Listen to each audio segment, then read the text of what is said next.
Estamos de volta com o programa Medicina em Destaque. Neste bloco, nós vamos contar aqui com a presença ilustre da doutora Aline Carvalho, que, para minha surpresa, não é alagoana, mas para minha alegria, de uma terra que a gente admira tanto, que tem um calor lá em cima do Piauí, não é isso? Exatamente. Bom dia, doutor Gerson. E que ventos lhe trouxeram aqui as Alagoas, doutora Aline? Então, doutor Gerson, eu sou intensivista, sou clínica, né, intensivista e fiz uma pós-graduação e mestrado em neurologia. E recebi um convite em 2019 da doutora Letícia Januzzi, que é neurologista aqui de Alagoas, para ser responsável técnica da UTI Intensive, que é a UTI neurológica do Hospital Veredas. A gente iniciou nossos trabalhos em abril do ano passado, não como UTI neuro, por conta da pandemia. Da pandemia, verdade. Iniciamos como UTI Covid e agora conseguimos, estando aos pouquinhos, sendo uma UTI mais neurológica. E uma UTI, assim, de padrão... diferenciado lá. Diferenciado, não é isso? Eu era concursada em Ribeirão Preto, eu era do Hospital das Clínicas, mas quando eu vim conhecer o projeto e a ideia de humanismo, né? A gente tem um projeto de educação continuada permanente, então a gente está sempre fazendo cursos, mini cursos, né? Assim, nosso objetivo lá é até o que tem na minha tatuagem, né? Curar quando possível, aliviar quando necessário e consolar sempre. Consolar, né? sempre. Isso é muito bom. Tem até a ver com o bloco anterior, né, doutora Gabriela, falando sobre consolar, o estar perto, estar junto. Mas uma temática assim da neurologia é a questão de doações de órgãos e transplante, né? Como é que, nesses seus cursos de pós, o que é que você tem feito nesse sentido? Então, esse é um tema assim, bastante relevante, né? E agora, no mês de setembro, a gente tem o Setembro Verde. O paciente neurológico é um paciente que, às vezes, tem doenças muito graves, né? Que o cérebro, eu sempre explico isso para as famílias, o neurônio é uma das células que não se regenera, né? Então, se a gente tem a morte do neurônio, aquele órgão não volta mais, né? E se essa lesão for tão extensa, a ponto de comprometer todo o cérebro e também o tronco encefálico, que é onde tem, assim, a gente fala o centro da vida, né, da respiração, esse paciente pode evoluir, né, com morte encefálica e aí, a partir daí, ele se torna um provável doador. É todo um processo, desde a morte encefálica até o provável doador, potencial doador, até a doação de fato. É um processo e a gente tem que batalhar para aumentar esse número, né? Só dar uma informação assim para os nossos telespectadores, porque quando fala em doações de transplante, todos têm medo de dizer, vão querer tirar meus órgãos, eu ainda estou vivo. Dizer que o conceito de morte mudou durante muito tempo. Inicialmente era aquele facies hipocrático. Hipócrates já fez uma descrição do que era a morte, mas depois passou para a morte respiratória, a morte circulatória, mas nasce no sul da África, né, o conceito de morte cerebral, que depois evoluiu para a morte encefálica, né? Onde eu pensava que era só a córtex cerebral que era responsável, mas aí hoje já se vê que, através de dados científicos, até porque alguns com mortes cerebrais tinham retorno, e algum foi demonstrado em alguns experimentos assim, não o experimento propriamente dito, mas os diagnósticos seguidos de uma volta à vida. Mas com a morte encefálica é o que é utilizado, os critérios utilizados para as questões de doações e transplante, né? Isso. Ainda dá para o pessoal ter medo com relação a isso? Primeiro para o diagnóstico de morte, que tem todo um protocolo. Né? Isso. Infelizmente, a gente tem alguns mitos, né? Em relação à morte encefálica, algumas pessoas confundem, como o senhor bem falou, né? O cérebro é a parte mais importante do nosso corpo, onde é o que nos mantém acordado, que nos faz falar, ter os sentidos, nos mover. Mas o encéfalo, né, o tronco encefálico, que às vezes a pessoa leiga não está tão acostumada, mas é onde tem o centro da respiração. Por isso que a respiração não é algo consciente, né? Faz automático. E aí o que eu costumo falar para as famílias, né? Eu falo, olha, tem dois jeitos de morrer, né? Tanto do ponto de vista médico como do ponto de vista jurídico. Isso que você falou, né? Pode ser quando o coração para, que é o que a gente está mais acostumado, ou quando o encéfalo para, que é a morte encefálica. E o Brasil é um dos países mais rigorosos com o protocolo de morte encefálica do mundo. Né? Mais rigoroso que os Estados Unidos, mais rigoroso que o Reino Unido. Então, assim, apesar desse medo, né? Essa coisa, mas e se não tiver morrido mesmo? Um dos motivos que eu estou aqui hoje é para reforçar que o nosso protocolo brasileiro ele é muito rigoroso. São 2 testes clínicos feitos por médicos capacitados, médicos diferentes, que não fazem parte da equipe de transplante, não tem nada a ver com transplante, e mais um exame complementar para mostrar realmente que não tem nenhuma atividade encefálica naquele paciente. Tanto que se a gente tirar o aparelho que ele está ali usando para respirar, sim, pouco tempo depois o coração vai parar também, né? E assim, até para desmitificar que o coração é o centro da vida, hoje a gente tem transplante cardíaco. A gente consegue substituir o coração.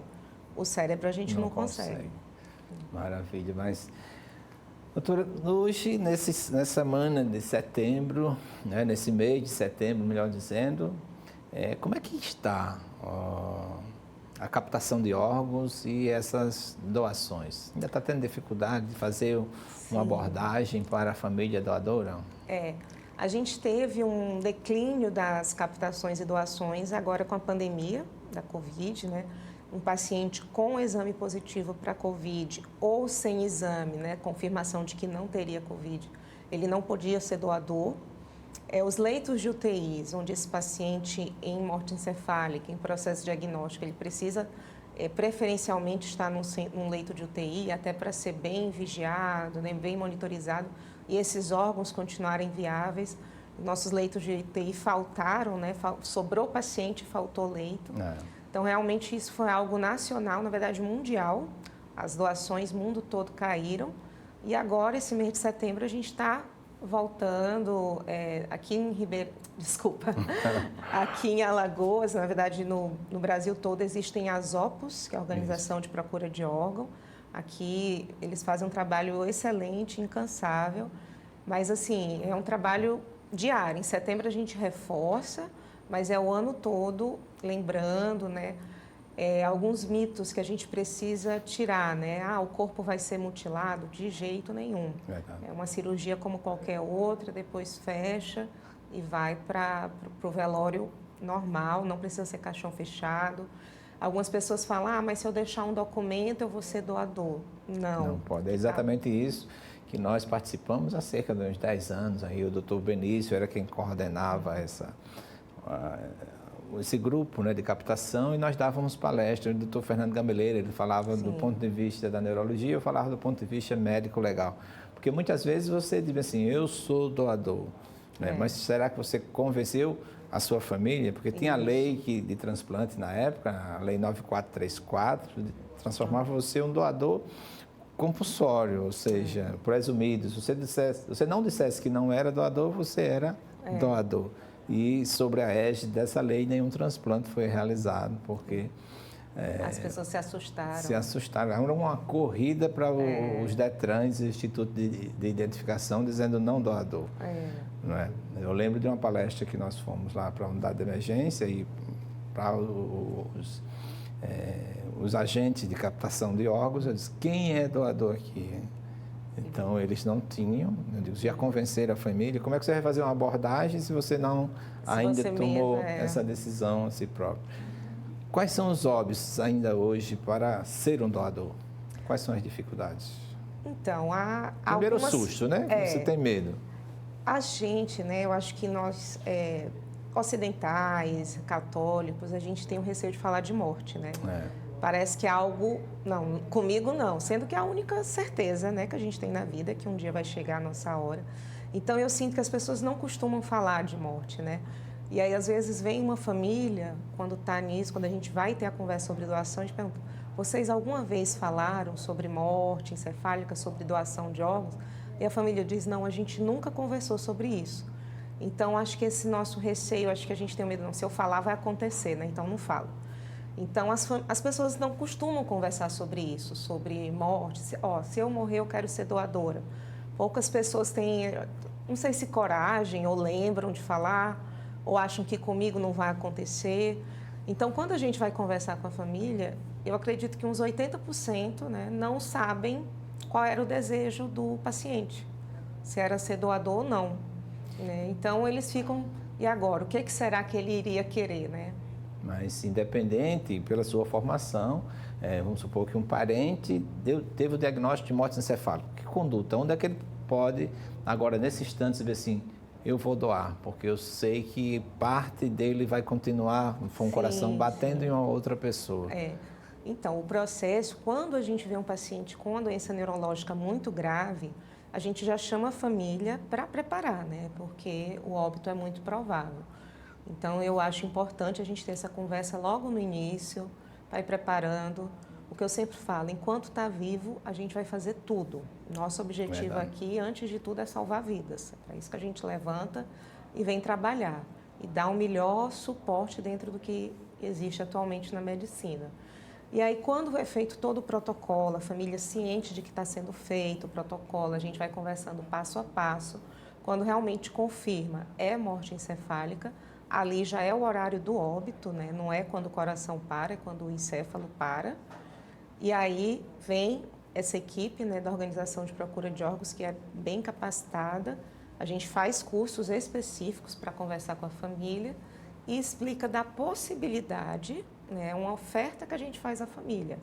Caso vocês queiram, esse paciente ele é um potencial doador. Só acrescentando aqui o que a doutora Aline está falando, é que tem aquele horário de óbito, eu fui muito feliz porque eu dou aula sobre isso o tempo todo, mas ainda tem um segundo exame, né? Nos protocolos mostra. Isso, tem o horário vai ser quando termina todo o protocolo, né? Isso. A gente agora atualmente é 1 hora entre um exame clínico e outro, 2 médicos, e mais um exame complementar. Às vezes faz um exame clínico, exame complementar e termina com outro exame clínico. Outro exame clínico. O último exame que definir fica sendo o horário do óbito. No último exame, porque houve uma discussão, porque o outro era só para confirmar que o óbito já tinha ocorrido. Porque às vezes depende muito da logística do hospital. Do hospital, isso no protocolo que institui. Como precisam ser médicos capacitados, não basta eu chegar lá e querer fazer se eu não tenho capacitação. Que é mais uma prova de que o nosso protocolo brasileiro é bem rigoroso. Então, às vezes, a gente faz o primeiro teste clínico e o colega, que também é capacitado, só vai poder fazer no outro dia. Naquele dia ele não está na cidade ou não tem disponibilidade. Certo. Então, enquanto a gente espera o outro exame clínico, a gente faz o exame complementar. Pode ser um exame tipo ultrassom para ver o movimento do sangue, né? Ou um exame mesmo com contraste para ver realmente se está tendo circulação sanguínea. E aí, esse exame clínico também confirmando, fica valendo. Quando o segundo médico vem e faz o exame complementar, quando ele o segundo exame clínico, ele terminando, fica o horário do óbito. Se os 2 exames clínicos são feitos um seguido do outro, né, respeitando esse tempo de 1 hora, na hora do exame complementar, fica sendo o horário do óbito. Vamos supor que esse paciente seja particular, não vamos esgotar aqui. Sim. Determinou que o óbito foi X horas, vamos supor 11h30 da manhã, e a família resolve ser doadora. A partir desse instante... Tudo custeado pelo SUS. Tudo custeado pelo SUS. O Brasil tem o maior programa público, né, de captação de órgãos e transplantes. 95% dos transplantes no Brasil são feitos pelo SUS. E aí vale lembrar que existem os transplantes intervivos, né? Então, esse transplante, o rim, parte do fígado, parte do pulmão, medula óssea, a gente pode fazer ainda vivos, né? Então, para ser doador de medula óssea, você tem que se cadastrar no Hemoal, né? Inclusive, aconselho quem tem... mas dói? Não, é só uma amostra de sangue. E medula óssea é um dos tecidos mais difíceis de achar compatibilidade, tem que ser 100% compatível. Então, tem pacientes com leucemia que ficam anos esperando um doador. Então, é um ato de amor mesmo. E rim, parte do fígado, né? Tem que ser entre parentes, se não for parente, tem que ter uma autorização judicial, né? Então, alguns transplantes intervivos são custeados por operadoras de saúde, mas com doador falecido, todos são pelo SUS. Esse paciente pode ser particular, pode ter convênio. A partir do momento que confirma a morte encefálica, a partir dali pode ficar tranquilo que a família não vai ter nenhum custo. Que bom.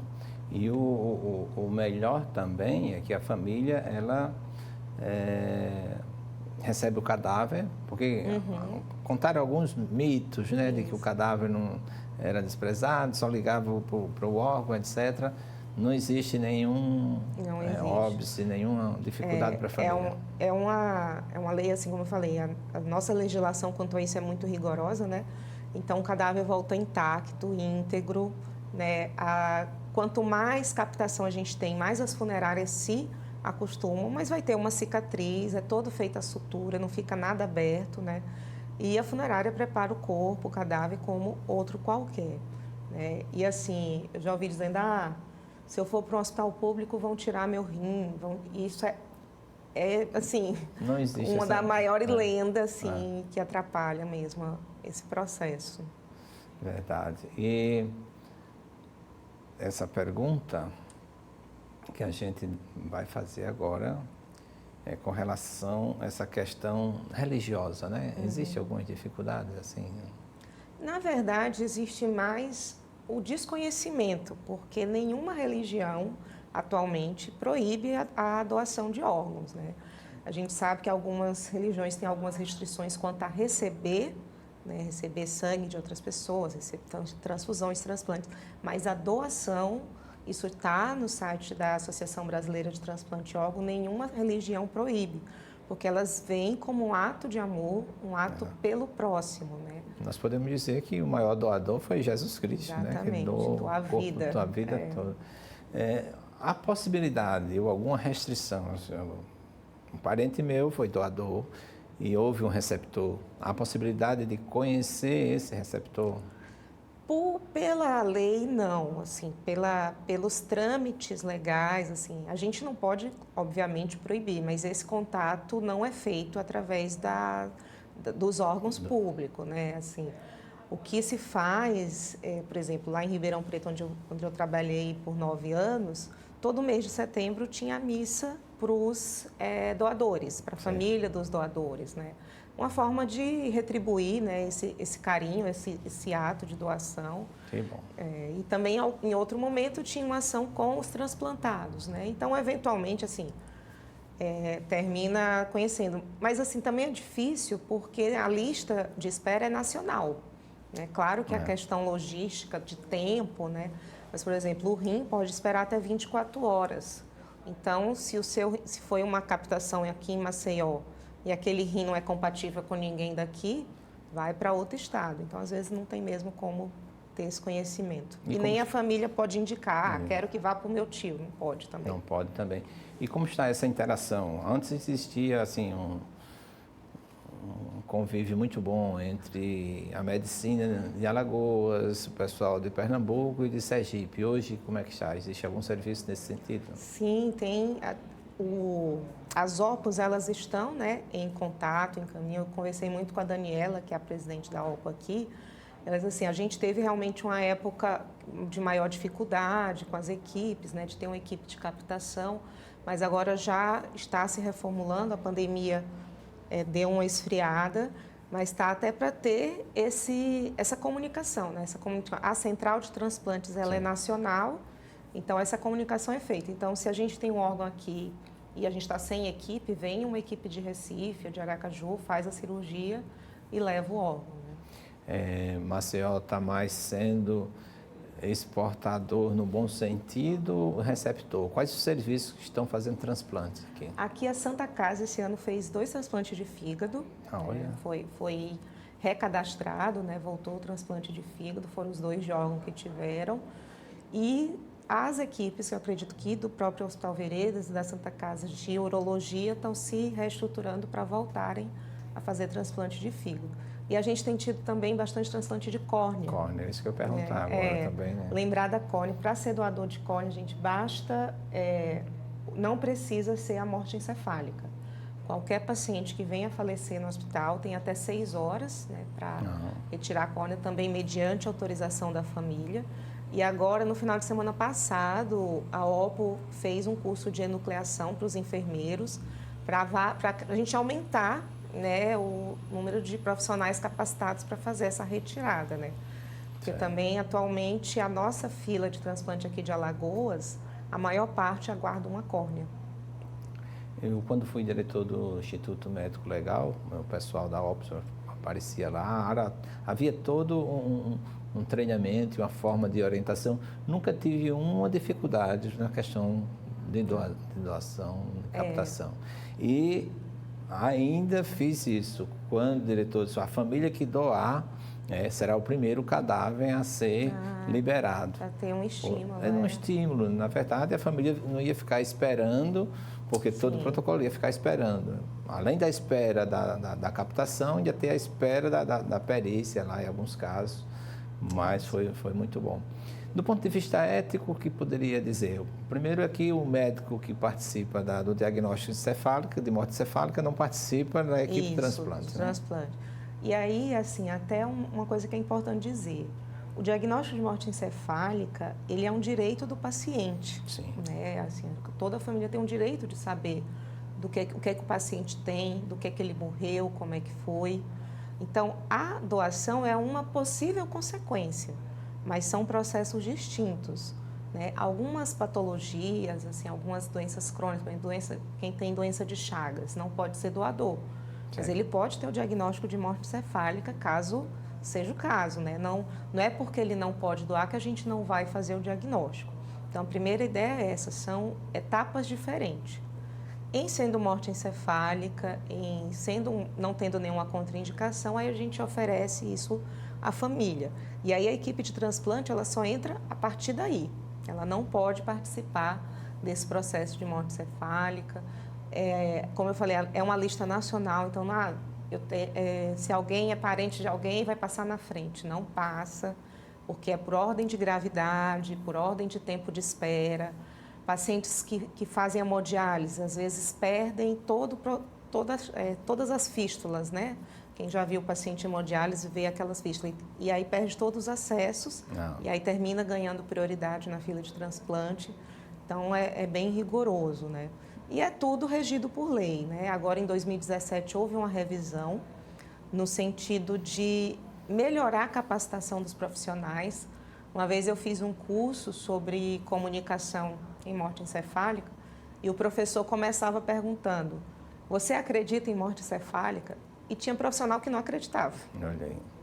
E aí, como é que a gente vai acolher uma família? Como é que essa família vai se sentir segura se nem o profissional acredita, né? Sei. Tem um livro nosso, na verdade nós organizamos só sobre tanatologia, né? E faltou um capítulo que eu tentei procurar, até quando eu fui aluno do professor Marcos Bernardo de Mello, falar sobre até que ponto o cadáver deixa de ser pessoa para ser coisa, né? Não é coisa qualquer, uma coisa com todos os direitos, personalismo, né? Direito à honra e etc., toda a proteção. E esse é o ponto para o direito que necessita, assim, ter um embasamento científico para que você não possa ter alguma dúvida com relação a essa natureza jurídica, né? É verdade. Eu acho que a parte da lei que fala do horário do óbito, na declaração de óbito, né, termina ajudando muita gente, né? Para a família entender, ó, o coração só está batendo porque está ligado a uma máquina, muitas vezes a medicações, né, mas o organismo, a pessoa morreu, né? Às vezes, a gente até é surpreendido, né? Às vezes, a gente ainda está no processo, ainda está no protocolo, vem o familiar, ora e fala: meu filho não está mais aí, eu não estou mais sentindo ele. Aí é só a carcaça, né? Às vezes fala assim, é só o corpo, mas o meu filho não está mais aí. Então, às vezes, a família tem uma sensibilidade tão grande que percebe, né? E eu falo assim, não é querendo... A gente não consegue medir o que é pior, né? Mas alguns pacientes que entram no protocolo de morte encefálica e não concluem, fica num quadro de um estado vegetativo permanente. A lesão cerebral é tão grave que às vezes só fica parte da respiração funcionando, né? Então, não abre mais o olho, não se comunica, precisa de uma sonda para se alimentar, uma sonda para urinar. Então, a gente fica até que ponto é vida também, né? Você está ali sem nenhuma função, sem interação. Não pode dizer nem até que ponto, não é vida. Mesmo. Exato, né? Então, eu falo isso assim, a gente tem que acreditar que realmente cada um tem uma hora. Não é que a gente sai de casa, hoje eu quero que tenha morte cefálica, de jeito nenhum. Eu vou realmente, eu falo isso para toda a família, eu vou para salvar vidas. É isso que me motiva todo dia a trabalhar, a fazer essa equipe, a coordenar a equipe, fazer esses treinamentos, é para salvar vidas, mas salvar vidas com dignidade, com qualidade de vida, né? Com, assim, que possam retornar o mais próximo possível do seu convívio social, das suas atividades, né? Mas, quando não é possível, quando tem a morte cefálica, a gente pode ter essa continuidade através de outras pessoas, né?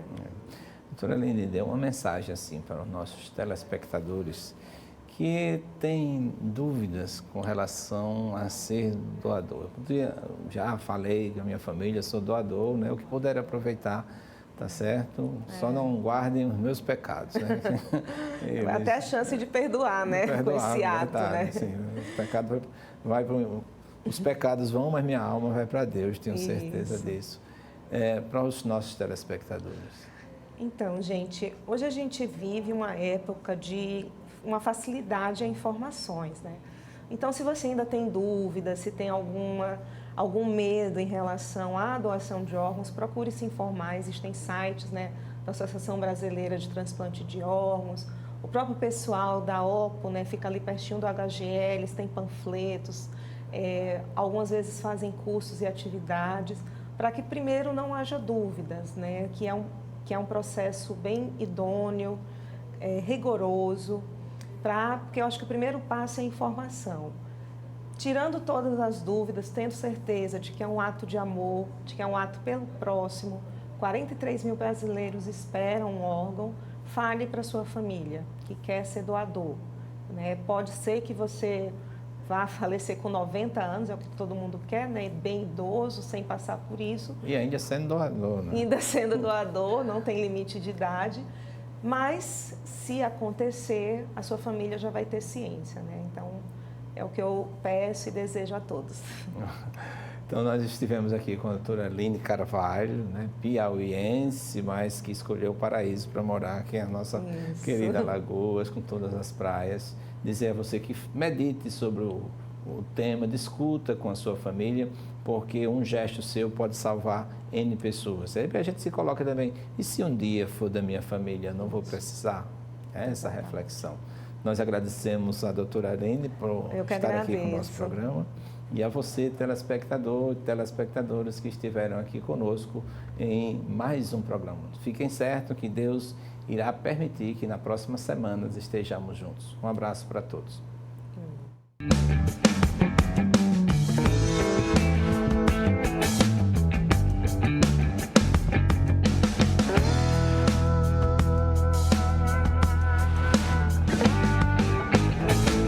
O programa Medicina em Destaque é um oferecimento de Hospital Vida, humano por natureza.